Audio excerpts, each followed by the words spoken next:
想輕鬆食得健康，咁就唔好錯過今日介紹嘅有型二人餐之蒸料理。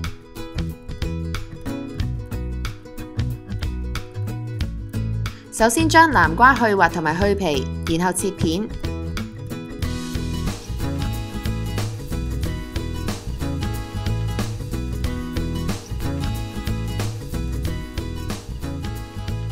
五花腩洗乾淨之後瀝乾，然後切成半厘米厚。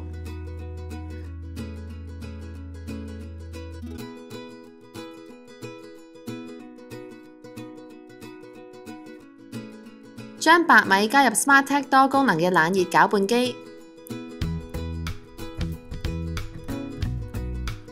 選擇溫度調節模式，用高溫煮5分鐘，直至到金黃色。加入50克嘅溫水，直至到米浸到軟身。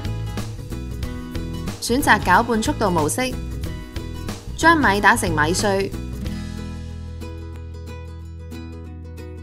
準備一個大碗，倒入預先打好咗嘅米漿，加入醃肉材料，包括紹興酒、生抽、五香粉、砂糖同胡椒粉，然後全部攪勻。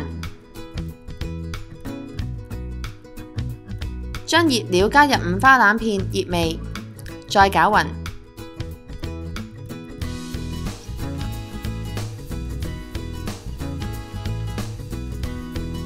好啦，將啲五花腩片排喺碗入面。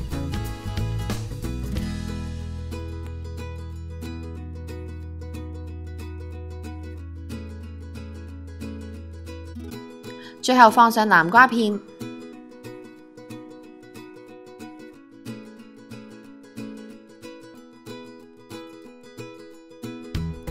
Smartech 智能電蒸籠可以一機煮4個餸。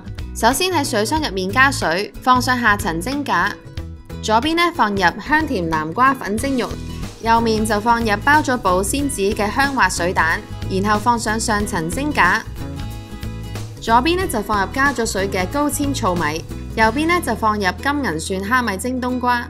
開啟 Smartech 智能電蒸籠，按左邊功能掣選擇20分鐘。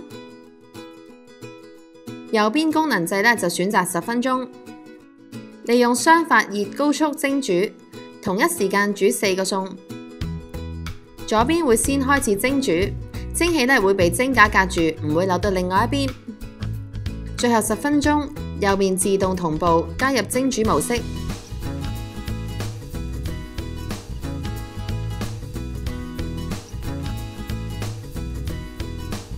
時間到咗啦，首先拎開上層蒸架，攞啲餸出嚟，再將蒸到熟透嘅香甜南瓜粉蒸肉攞埋出嚟，倒扣喺碟上面，咁就完成㗎啦。